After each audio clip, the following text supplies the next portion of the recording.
ক্ষমতাচ্যুতি plus নির্বাচনের আগ থেকে শেখ হাসিনা বলছিলেন যে মার্কিন যুক্তরাষ্ট্র চায় না তিনি ক্ষমতায় থাকেন। এরপর যখন সরকার পতন ঘটল, সজীবজের জয় থেকে শুরু করে অনেকেই আওয়ামী লীগের নেতাকর্মীরা এই কথা এখনও বলছেন যে এই ঘটনার পেছনে একটা বড় ধরনের কলকাঠি নেড়েছে মার্কিন যুক্তরাষ্ট্র। দর্শক, এই মুহূর্তে মার্কিন যুক্তরাষ্ট্রের সাথে শেখ হাসিনার সম্পর্কটা কেমন, আওয়ামী লীগের সাথে সম্পর্কটা কেমন? বাইডেন সরকারের সাথে আওয়ামী লীগের সম্পর্ক বরাবরই খারাপ ছিল, ডক্টর ইউনূসের ভালো ছিল। কিন্তু আপকামিং যে গভর্নমেন্ট আসবে সেই গভর্নমেন্টের ইস্যুটা হয়তোবা আলাদা কিছু হবে। তবে রাইট নাও মার্কিন যুক্তরাষ্ট্র শেখ হাসিনাকে আরও একবার বড় ধরনের ভিলেনই বানানোর চেষ্টা করছেন বা বানিয়ে দিয়েছেন, অথবা তিনি ভিলেন সেটাই প্রকাশ করেছেন। আমরা যেইভাবেই বলি না কেন, মার্কিন যুক্তরাষ্ট্রের খুবই শক্তিশালী কিছু গণমাধ্যম আছে। আমাদের সরকার যখন সারা দিনরাত কথা বলছে, সার্জিস নাহিদ আসিফরা যখন কথা বলছে, এগুলো আসলে ওয়ার্ল্ড ওয়াইড ইন্টারন্যাশনাল যারা ক্যারেক্টার আছেন, সামহাও যারা বিশ্বকে প্রভাবান্বিত করেন, তাদের কান পর্যন্ত কিন্তু পৌঁছায় না। বাট আমেরিকার কিছু গণমাধ্যম আছে, যখন সেইখানে কোনো নিবন্ধন ছাপা হয়, প্রতিবেদন প্রকাশ হয়, সেটা মুহূর্তের মধ্যেই তাদের কাছে চলে যায়। কথা বলছি দ্য নিউ ইয়র্ক টাইমসের এক প্রতিবেদন নিয়ে। 4ই ডিসেম্বর মার্কিন যুক্তরাষ্ট্রের নিউ ইয়র্ক টাইমসে প্রকাশিত একটা প্রতিবেদন। আপনার সেখানে আমরা যদি দেখি, আমাদের যিনি বর্তমান গভর্নর আছেন, গভর্নর আহসান এইচ মনসুরের একটা সাক্ষাৎকার নেওয়া হয়েছে এবং তার নিউ ইয়র্ক টাইমসে প্রকাশিত হয়েছে। তো সেখানে কি চলতি সপ্তাহে বাংলাদেশে অর্থনৈতিক পরিস্থিতি বিষয়ক শ্বেতপত্র একটা প্রকাশ হয়েছিল, নিশ্চয়ই আপনাদের খেয়াল আছে। তো সেখান থেকে আপনার বলা হয়েছে, শেখ হাসিনার শাসনামলে গত 15 বছরে বাংলাদেশ থেকে সার্বিকভাবে প্রতি বছর গড়ে প্রায় 16 বিলিয়ন মার্কিন ডলার অবৈধভাবে পাচার হয়েছে। এখন মার্কিন যুক্তরাষ্ট্রের এই শক্তিশালী গণমাধ্যমটা এই তথ্যগুলোকে এই মুহূর্তে প্রকাশ দরকার ছিল না। তবে একদিকে দরকার ছিল কোনটা? আওয়ামী লীগের যে রাজনৈতিক ইমেজ, অথবা ক্ষমতায় থাকাকালীন এই সরকারের যে বিভিন্ন দুর্নীতি, অনিয়ম, লুটপাট, এগুলোকে ইন্টারন্যাশনালি ওয়ার্ল্ড ওয়াইড বিশ্বের পৃথিবীর বিভিন্ন দেশের প্রধানমন্ত্রী, অর্থমন্ত্রী বা যাই হোক, তাদের সামনে কিন্তু পৌঁছে গেছে। এই নিউজ পেপারগুলো সবাই তাদের কালেকশনে রাখে।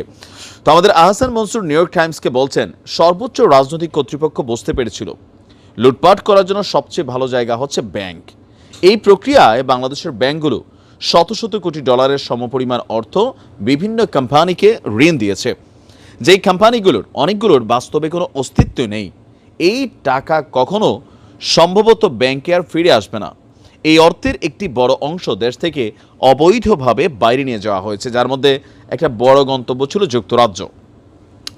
27 বছর ধরে আন্তর্জাতিক মুদ্রা তহবিলে কাজ করা আহসান মনসুর বলছেন, যিনি ব্যাংকের গভর্নর, ব্যাংকের পুরো পরিচালনা পর্ষদকে হাইজ্যাক করেছিল আওয়ামী লীগ সরকার। বিশ্বের অন্য কোনো দেশে সরকারের সর্বোচ্চ কর্তৃপক্ষ এভাবে গুন্ডা মাস্তানদের সহযোগিতায় পুরো ব্যাংক খাতে এমন পদ্ধতিভাবে ডাকাতি করেছে, এমন ঘটনা তিনি আর কোথাও দেখেননি। অর্থনীতি প্রসঙ্গে আহসান মনসুর বলছেন, আগামী বছর অর্থনীতির আকাশে আরও ঝড় উঠবে। এরপর অর্থনীতির আকাশ পরিষ্কার হতে শুরু করবে। প্রতিবেদনটিতে বলা হয়েছে, গত 5ই আগস্ট শেখ হাসিনা গণঅভ্যুত্থানের মুখে পদত্যাগ করে ভারতে পালিয়ে গেছেন। তার ভাগ্যে কি আছে তা এখনও পরিষ্কার নয়। বাংলাদেশের অন্তর্বর্তী সরকার বলছে তাকে ভারত থেকে ফিরিয়ে আনার চেষ্টা করা হবে। এর মধ্যেই শেখ হাসিনার অন্যতম সহযোগী সাবেক সংসদ সদস্য সাইফুজ্জামান চৌধুরীর বিরুদ্ধে অর্থ পাচারের তদন্ত হচ্ছে বলে জানিয়েছে বাংলাদেশ ফিনান্সিয়াল ইন্টেলিজেন্স ইউনিটের নির্বাহী পরিচালক AKM এহসান। সাইফুজ্জামান চৌধুরীর বিরুদ্ধে এখনও অভিযোগ গঠন করা হয়নি। আল জাজিরাকে দেওয়া এক সাক্ষাৎকারে সাইফুদ্দিন জামান বলছেন, শেখ হাসিনার সরকারের বিরুদ্ধে উইচ হান্ট করা হচ্ছে, যার মধ্যে তিনিও পড়ে গেছেন।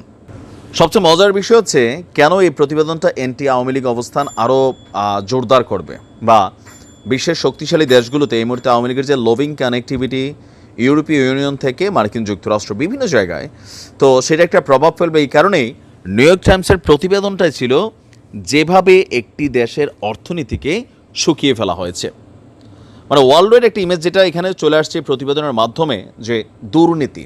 আপনারা জানেন যে পশ্চিমা দেশগুলোতে এগুলা খুবই ইম্পর্ট্যান্ট একটা ইস্যু। সো মার্কিন যুক্তরাষ্ট্র, মানে তারা যতদিন বাইডেন সরকার ক্ষমতায় আছে, দিন শেষে হয়তো আরও বেশ কিছু প্রতিবেদন প্রকাশ করতে পারে। যেমন বাংলাদেশের এরকম প্রতিবেদন আমি জানি না এর আগে মার্কিন যুক্তরাষ্ট্রের এই শক্তিশালী গণমাধ্যমগুলো এতটা মনোযোগ দিয়ে প্রকাশ করছে কিনা। তো আমরা যতদূর জানি আমাদের সরকারের সাথে মানে ডক্টর মোহাম্মদ ইউনূসের সাথে এই গণমাধ্যমগুলোর ভালো একটা সুসম্পর্ক আছে। আর ইউনূস সাহেব যেটা করছেন, বাংলাদেশের যেই মানে গুরুত্বপূর্ণ খবরগুলো আন্তর্জাতিক গণমাধ্যমে এগুলো কিন্তু প্রকাশ করছেন। আর এতে শেখ হাসিনা বা বাংলাদেশ আওয়ামী লীগের ভাবমূর্তি যথেষ্ট নষ্ট হচ্ছে। এখন এটার বিরুদ্ধে আওয়ামী লীগের অবস্থান কি বা মানে কি বলবে সেটা হয়তো সময় বলে দেবে। ভালো থাকুন, আসসালামু আলাইকুম।